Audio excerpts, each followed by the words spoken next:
Bulletin में खुशामदीद। अफवाज पाकिस्तान का मुक्का जंग में मोदी सरकार को पड़ा। मोदी कभी इसको भूल नहीं पाएंगे। वजीर आजम शहबाज शरीफ का हरीपुर में लैपटॉप तकसीम की तकरीब से खिताब। कहा, दिल्ली से मुंबई, बंगाल से गुजरात तक हिंदुस्तान ये शिकस्त फरामोश नहीं कर सकेगा। मईशत हिचकोले खा रही थी, हमने दिवालिया से बचा लिया। AI ट्रेनिंग के लिए KP के बच्चे भी यूरोप और चीन भिजवाऊंगा। लैपटॉप की तकसीम पर निश्चर चलाए जाते थे तो तकलीफ होती थी।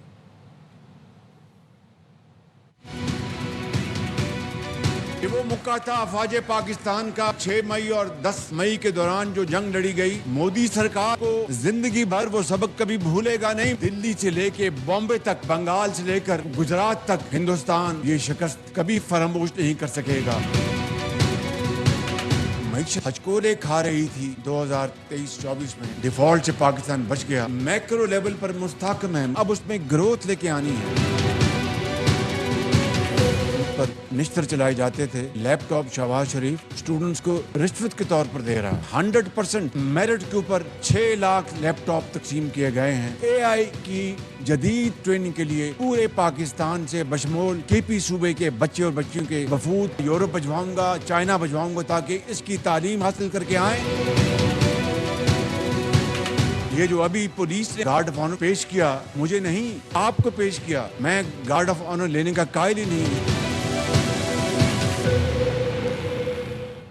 माजरत हुआ हूँ, मेरे मुक्के से माइक बंद हो गया। वजीर आजम शहबाज शरीफ हरीपुर यूनिवर्सिटी में इकबाल का शेर सुनाते हुए जज्बाती हो गए। पुराने अंदाज में मुक्का लहराया और माइक खराब कर दिया। माफी चाहता हूँ, मेरे मुक्के से वो माइक बंद हो गया। बानी के मामले पर वजीर आजम से मुलाकात तय हो गई थी। बानी के ट्वीट ने मामला खराब कर दिया। ARY न्यूज़ के प्रोग्राम रिपोर्टर्स में फवाद चौधरी का इंकशाफ।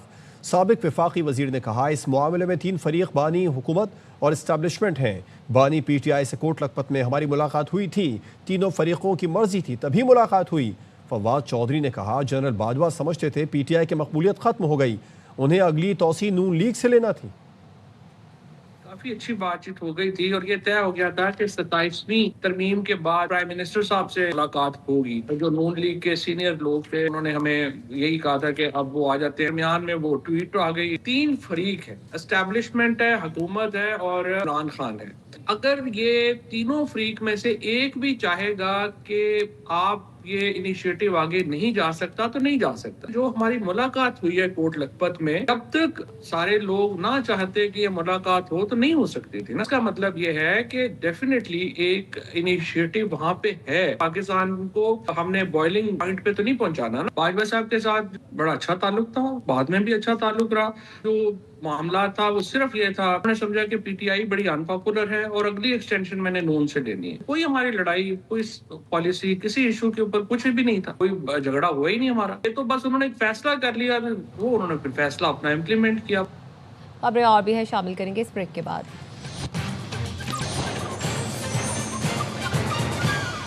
Welcome back. भारत में मुस्लिम लड़की का नकाब खींचने पर एक वजीर का घटिया रद्द-ए-अमल। यूपी के वजीर संजय निषाद ने इखलाकी पस्ती की इंतहा कर दी। बेशर्मी से कहा, हिजाब छूने पर इतना शोर क्यों? किसी और जगह हाथ लग जाता तो क्या होता? बॉलीवुड अदाकारा राखी सावंत ने नकाब खींचने वाले वजीर आला की ऐसी की तैसी कर दी। मुतासरा लड़की डॉक्टर नुसरत परवीन ने सरकारी नौकरी नीतीश कुमार के मुंह पर दे मारी। आगे बढ़ते हैं। सिडनी के भोंडाई बीच पर हमले में मुलव्वस भारतीय दहशतगर्द साजिद अकरम और उसके बेटे नवीद अकरम का पासपोर्ट मंजर-ए-आम पर आ गया।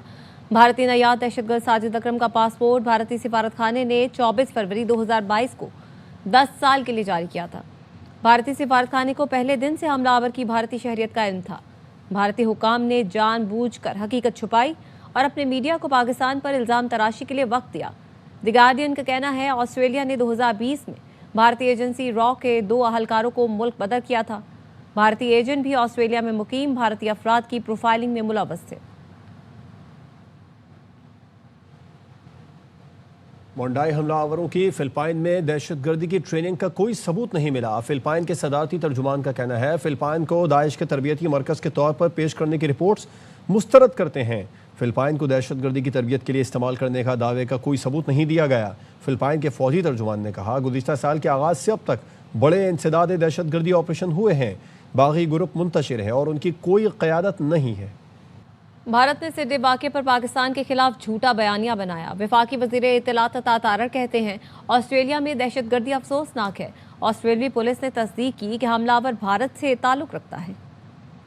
Very sad incident. It's highly condemnable. So there was a whole campaign of fake news around that incident. In Israel, in India, this campaign was proliferated, posted on social media. The Indian outlets who aired this news without verification, their country is supporting terrorism and we are fighting terrorism. It is clear that the attacker was from India, he migrated from India, had an Indian passport. I have this right to question that who's going to cover the damage that was caused to Pakistan through these fake posts and false information.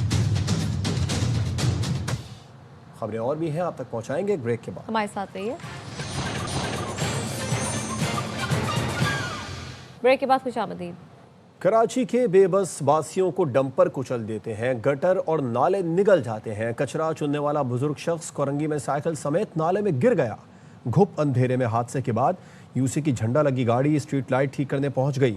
नजीर शाह की report. बुजुर्ग मेहनतकश रोजी की तलाश में खालिक हकीकी से जा मिला। जो बंदा था वो गाड़ी पे अपना वो जो कचरा चुनता था वो लेके जा रहे थे, तो लाजिम है दीवार वगैरह नहीं है, कोई सेफ्टी नहीं है, तो वो उसमें गिरा। तो बेचारा उम्र के में भी ज्यादा था, उठ नहीं सका और अफसोस की बात है कि वो जो है इंतकाल हो। यूसी चेयरमैन और काउंसलर ने हादसे का जिम्मेदार मेयर कराची को ठहरा दिया। हमारा ये डोमेन नहीं है नालों का, अगर हमारा डोमेन होता। किसका डोमेन? ये मेयर कराची का है, उसने अपने हाथ में रखा हुआ है, हमें देता ही नहीं है। इसी दौरान यूसी की झंडा लगी गाड़ी फौरी तौर पर स्ट्रीट लाइट ठीक करने भी पहुंच गई। ये हादसा हो गया, बंदा मार गया, उसके बाद अब लाइट झंडा लगा के लाइट लगाने आए ना, ये सिर्फ अपनी मशहूरी के लिए आए। 8 बच्चों का बाप अपने 4 बच्चों समेत सड़क किनारे बनी झोपड़ी में रहता था। गुजर बसर के लिए गत्ता, कचरा और दीगर सामान चुनकर फरोख्त करता था। कोई आया आपकी मदद के लिए? नहीं सर, यहाँ कोई नहीं। कोई नहीं आया, कोई पूछने भी नहीं आया? नहीं आया सर। पूरी गली में नाले के ऊपर कोई हिफाजती दीवार नहीं। कराची का एक और शहरी इंतजामिया की लापरवाही, बेहिस्सी और गफलत की वजह से अपनी जान से हाथ धो बैठा, लेकिन हमेशा की तरह कोई जिम्मेदारी कबूल करने को तैयार नजर नहीं आता। कैमरामैन मोहम्मद इमाद के साथ नजीर शाह, ARY न्यूज़ कराची। दूसरी जानिब लिया में 2 साल के बच्चे के सीवरेज के गड्ढे में गिरकर मौत। वज़ीर आला पंजाब ने असिस्टेंट कमिश्नर लिया हारिस हमीद को मीटिंग में बैठने न दिया। वज़ीर आला ने तमाम कमिश्नरों और डिप्टी कमिश्नरों से 3 घंटे की वीडियो कॉन्फ्रेंस की। नाकिस कारकर्दगी पर मुल्तान, हाफिजाबाद, बहावल नगर के डिप्टी कमिश्नर से बास पुरस की। मरियम नवाज ने कहा हादसे से पहले एक्शन लेना अफसर का फ़र्ज है। डिजिटल लैंड रिकॉर्ड से तनाज़ात में कमी होगी। वज़ीर आला बलूचिस्तान सरफराज बुगटी कहते हैं बलूचिस्तान की ज़मीनों के रिकॉर्ड को डिजिटल करना एक अहम और फैसला कुन संग मील है। आवाम को बेहतर सहूलियात मैसर आएंगी। ज़मीनों के डिजिटल रिकॉर्ड में शफाफियत के बगैर पायदार तरक्की मुमकिन नहीं। डिजिटल निज़ाम गवर्नेंस को मजबूत बनाएगा। इससे बदउनवानी के इम्कानात कम और ज़मीनों की मुंतक़ली और तस्दीक़ में सहूलत मिलेगी।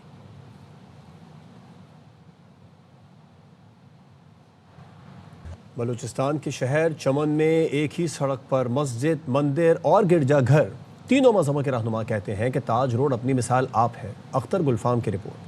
ये चमन का ताज रोड है जिस पर 3 मज़ाहिब के मानने वालों की इबादत गाह कायम है। आगाज में मरकजी जामा मस्जिद, फिर धर्मशाला मंदिर, दरमियान में सेंट पॉल चर्च और आखिर में लीवीज हेडक्वार्टर जामा मस्जिद है। ताज रोड चमन के सबसे बड़ी कारोबारी शाहिरा और रोड है। चमन का सबसे बड़ा मंदिर यहाँ ताज रोड पर मौजूद है और ईसाई बरादरी का सबसे बड़ा जो चर्च है वो यहाँ पर मौजूद है। ताज रोड का हुस्न दुबाला करता है। यहाँ पर बड़ी भरपूर खुशी के साथ हम अपने जो हमारी ईद आती है, हमारे क्रिसमस आते हैं, ईस्टर आते हैं, साथी के साथ मनाते हैं।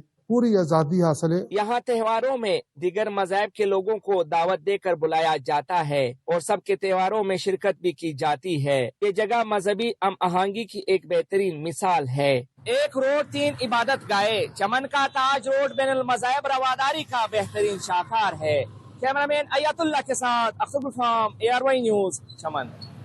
अमरीकी जरीदे ब्लूमबर्ग ने दुनिया के अमीर तरीन खानदानों की फहरिस्त जारी कर दी। दुनिया के 5 अमीर तरीन खानदानों में से 3 का ताल्लुक अरब ममालिक से है। रिपोर्ट के मुताबिक UAE का अल नहयान खानदान दुनिया का दूसरा अमीर तरीन खानदान करार दिया गया। उनकी मजमूई दौलत $335.9 अरब है।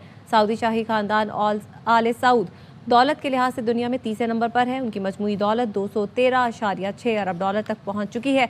कतर का अलसानी खानदान चौथे नंबर पर है। मजमूई दौलत का अंदाज़ा 195.5 अरब डॉलर लगाया गया। वॉलमार्ट के मालिकान वॉल्टन खानदान को 513.4 अरब डॉलर के साथ दुनिया का अमीर तरीन खानदान करार दिया गया। न्यूज़ बुलेटिन से फिल वक्त इतना है। देखते रहिए आवाज़ न्यूज़।